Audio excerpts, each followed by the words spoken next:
গ্রামের বাড়িতে হঠাৎ করে মেহমান চলে আসলে কি এক অবস্থা। শহরে তো দোকানপাট বাজার ঘর থেকে বের হইলে পাওয়া যায়, গ্রামে তো সেটা পাওয়া যায় না। কিন্তু তাই বলে কি খাওয়া যায় না? অবশ্যই খাওয়া যায়। গ্রামে আরো ভালো স্বাস্থ্যসম্মত খাওয়া যায়। তো আসসালামু আলাইকুম, সবাই কেমন আছেন? ইতি ডেইলি কুকে অবশ্যই স্বাগতম। সবাই ভালো আছেন আশা করি। আমি আলহামদুলিল্লাহ ভালো আছি। তো আমার কিছু মেহমান চলে আসলো হঠাৎ করে, তো আমি কি করব, কি একটা অবস্থা না। তো আমি 4টা হাঁসের ডিম আর মুরগির ডিম সেদ্ধ করলাম, 2টো হাঁসের 2টো মুরগির, একটা আমার ছোটো মেয়ে খেয়ে ফেলছে। তো সেই ডিমগুলো রান্না করতেছি। ডিমগুলো তেলে ভেজে নিচ্ছি একটু নুন হলুদ দিয়ে।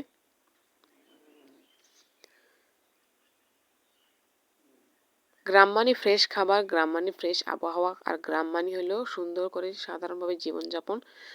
তো ডিমগুলো ভাজা হয়ে গেছে, তুলে নিচ্ছি। ডিমের তেলে আমি এবার দিয়ে দিচ্ছি পেঁয়াজ আর রসুন বাটা আর একটু আদা বাটা।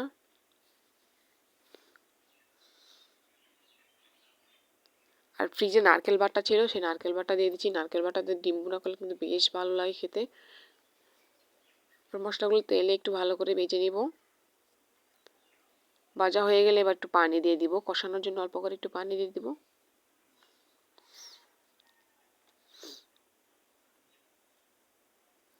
দিয়ে দিচ্ছি হলুদের গুঁড়ো, দিয়ে দিচ্ছি লাল মরিচের গুঁড়ো, স্বাদ মতো নুন দিয়ে ভালো করে মশলাটা কষিয়ে নিব।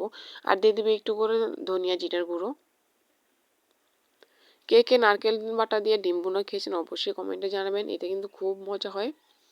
এবার ডিমগুলো দিয়ে একটু কষিয়ে নিচ্ছি। এবার পর্যাপ্ত পরিমাণ পানি দিয়ে দিব, তারপর ঝোলের জন্য পানি দিয়ে নেড়ে ছেড়ে দিচ্ছি, কিছুক্ষণ পর হয়ে যাবে। এবার ধনিয়া পাতা কুচি দিয়ে নেড়ে ছেড়ে নামিয়ে নিলে হয়ে যাবে আমাদের ডিম ভুনাটা। তো দেখতে খুব সুন্দর হয়েছে, খেতে কিন্তু দুর্দান্ত স্বাদ হয়। এবার একটা সবজি রান্না করব। ক্ষেত থেকে কিছু মূলো নিয়ে আসলাম, মূলোগুলো এখনো বড় হয় নাই, সব ছোট।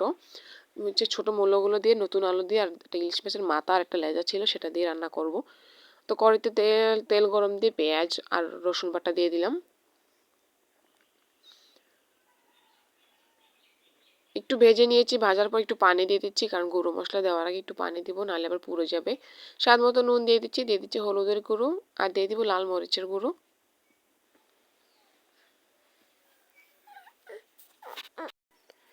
মশলাটা কষানো হয়ে গেছে, এবার মাছগুলো দিয়ে একটু কষিয়ে নিচ্ছি। মাছগুলো দিয়ে কষিয়ে এবার সবজিগুলো দিয়ে ভালো করে মশলার সাথে মিশিয়ে নিয়ে কিছুক্ষণ কষিয়ে নিব। সবজিগুলো খুব সুন্দর কষানো হয়ে গেছে, এবার পর্যাপ্ত পরিমাণ ঝোল দিয়ে দিব।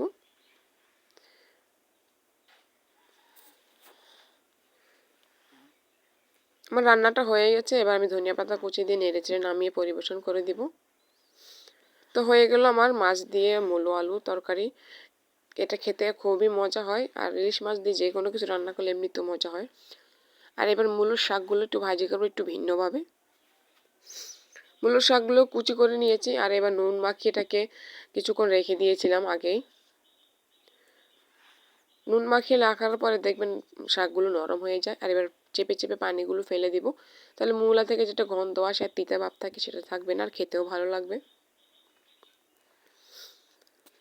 এভাবে মূলো শাক খাওয়া মানে মূলোর যে পুষ্টিগুণটা আছে সেটাকে ফেলে দিয়ে তারপর খাওয়া। তবে মানুষ এভাবে খায় একটু নিজের স্বাদের জন্য। প্রথমে কয়েকটা মরিচ ভেজে নিচ্ছি, মরিচটা আমি পরে ব্যবহার করবো সেই জন্য আগে ভেজে নিচ্ছি। দিয়ে দিলাম রসুন কুচি, পেঁয়াজ কুচি আর কাঁচামরিচ কুচি, একটু ভেজে নিব, একেবারে লাল লাল করে ভাজবো না।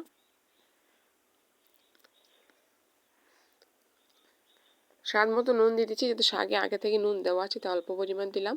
এবার শাকগুলো দিয়ে ভালো করে মশলার সাথে মিশাতে হবে। এভাবে মূলোর শাক একবার হলো ভাজি করে খেয়ে দেখবেন, খুবই মজা হয়। আমি যেভাবে করতেছি এখানে আরও কিছু স্টেপ আছে, সেই স্টেপটা দেখাচ্ছি পরে। শাকটা প্রায় হয়ে আসছে, এবার সেই মরিচগুলো হাতে ভেঙে একেবারে ক্রাশ করে তারপর দিয়ে দিচ্ছি। ভালো করে মিশিয়ে কিছুক্ষণ নেড়ে চেড়ে ভেজে নামি। শাক হয়ে কিন্তু খুবই মজা হয়, যারা মূলোর শাক খান না একবার হলে ট্রাই করবেন। ভালো থাকবেন, সুস্থ থাকবেন, আল্লাহ হাফেজ।